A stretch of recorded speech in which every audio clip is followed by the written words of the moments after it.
కేసినేని చిన్ని ప్రస్తుతం మనతోన్నారు. అంతమంది సార్ నిన్న ఏం జరిగింది తిరువూరులో? అంటే సమన్వయ కమిటీ సమావేశం రసాబసగా మారిన పరిస్థితి, రాష్ట్రం అంతా కూడా తిరువూరులో చూసిన పరిస్థితి. మీ విలేకరులే ఉన్నారు, అక్కడ ఏం జరిగిందో మీకే తెలుసు. మేము వచ్చేపాటికి అక్కడ ఏదో జరిగిపోయింది.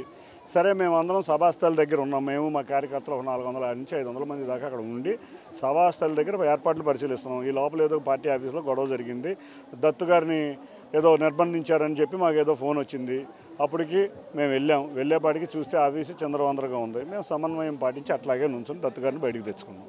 అంటే కేసినేని నాని గారు వచ్చిన సందర్భంలో అక్కడ ఫ్లెక్సీలో మీ ఫోటో పెద్దగా ఉంది, నాని గారి ఫోటో చిన్నగా ఉన్నది కాబట్టి గొడవ వచ్చిందనేది కూడా వార్త చక్కెర కొడుతున్న పరిస్థితి. ఏమంటే ప్రోటోకాల్ ఉందా లేదా? ఇప్పుడు అక్కడ చూస్తే మీరు అచ్చెన్నాయుడు గారు చిన్నగా ఉంటుంది, లోకేష్ గారు చిన్నగా ఉంది, చంద్రబాబు నాయుడు గారు చిన్నగా ఉంది.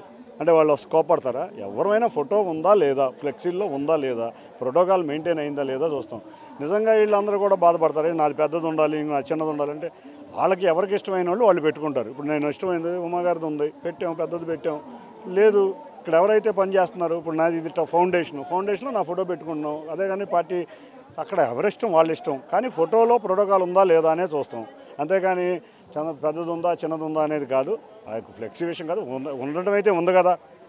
నిన్నటిదాకా మీ మీడియా వారు ఫ్లెక్సీలో ఫోటో లేదన్నారు, కానీ ఫోటో అయితే ఉంది. అది ఫోటో గొడవ కాదు, అదొక దౌర్భాగ్య సంఘటన. ఇటువంటి పునరావృతం కాకూడదని కోరుకుంటున్నాను. అంటే మీకు సంబంధం లేదు అసలు పార్టీతో, ఏ క్యాడర్గా మీకు బాధ్యతలు లేవు అనేది కూడా నాని సాయంత్రం మీడియాతో మాట్లాడిన పరిస్థితి. అసలు ఏ బాధ్యతలు ఉన్నాయంటూ ఇక్కడికి వచ్చారనేది కూడా డైరెక్ట్గా మిమ్మల్ని ప్రశ్నించారు.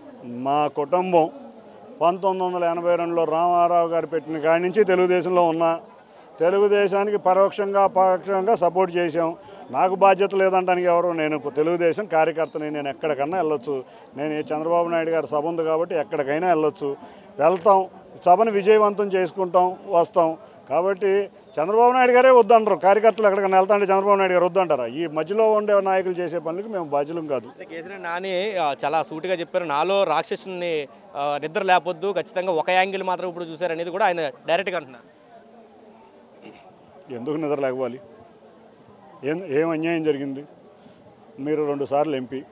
మా కుటుంబం మొత్తం చంద్రబాబు నాయుడు గారికి రుణపడి ఉండాలి. ఎందుకంటే మా కుటుంబంలో ఒక వ్యక్తిని 2 సార్లు ఎంపీ చేసినందుకు. కాబట్టి అటువంటి నిద్ర లేకుండా ప్రశాంతంగా చంద్రబాబు నాయుడిని గెలిపిద్దాం. నాని గారు న్యూ ఇయర్ సెలబ్రేషన్ సందర్భంగా మాట్లాడుతూ వ్యాపారాల కోసమే రాజకీయ పార్టీల్లోకి వస్తున్నారు, అటువంటి వాళ్ళని క్షమించను, అటువంటి వాళ్ళకి వ్యతిరేకంగా నేను కూడా పోరాడతానని చెప్పిన పరిస్థితి. మొత్తం నియోజకవర్గంలో మీరు తప్ప వ్యాపారాల్లో ప్రధానంగా నాని గారికి ఎవరో కనిపించట్లేదు, కానీ పేరు మాత్రం వెతరని పరిస్థితి. 2014లో నానిగారు ఏంటి వ్యాపారంలో నుంచి వచ్చారా? ఇట్లా ఎంతోమంది వ్యక్తులు వస్తారు వ్యాపారంలోంచి. వ్యాపారం చేసేవాళ్ళు రాజకీయం చేయొద్దనడానికి మనం ఎవరు? సేవ చేయొద్దనడానికి మనం, నీకు చేతనైతే సేవ చేయి, పేద ప్రజలకు సేవ చేయి.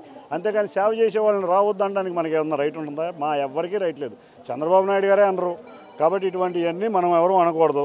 మనం సేవ చేయడానికి వచ్చాం. ఇప్పుడు నిజంగా చూడండి, నేను విజయవాడలో ఎన్ని క్యాంపులు పెట్టాం, ఎంతమంది పేద ప్రజలు ఇది ఇబ్బంది లేకుండా తింటున్నారు. రోజు అన్నా క్యాంటీన్లు చేస్తున్నాం.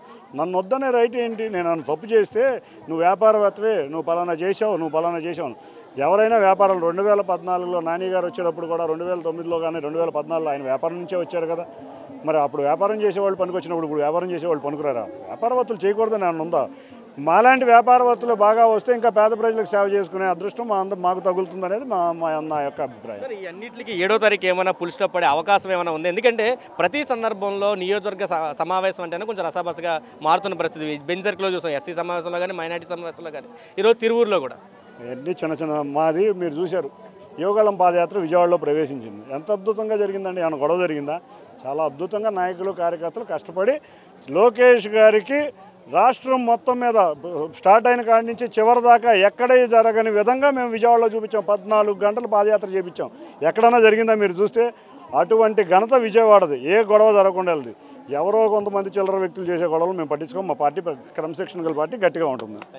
ఇది చెప్తున్నారు, పూర్తిగా క్రమశిక్షణ అయితే పార్టీ వీడదు. అది నిన్న జరిగిన ఘటన అయితే దురదృష్టకరమైన ఘటన అని చెప్పి చెప్తున్న పరిస్థితి. ఇది నాని వర్సెస్ చిన్నీల మధ్య మాత్రం వారైతే కొనసాగుతున్న పరిస్థితి అయితే కనిపిస్తుంది. అయితే ఎంపీ సీటు తెచ్చిన తంటగానే తెలుగు తమ్ముళ్ళు చూస్తున్నారు. నిన్న తిరువురులో జరిగిన ఘటనలో కూడా కొంతమందిని అక్కడ అరెస్ట్ చేసిన పరిస్థితి అయితే కనిపిస్తుంది. అయితే ఇవన్నింటిని కూడా అధిష్టానం దృష్టికి తీసుకెళ్లామని చిన్ని చెప్తున్న పరిస్థితి ఉంది.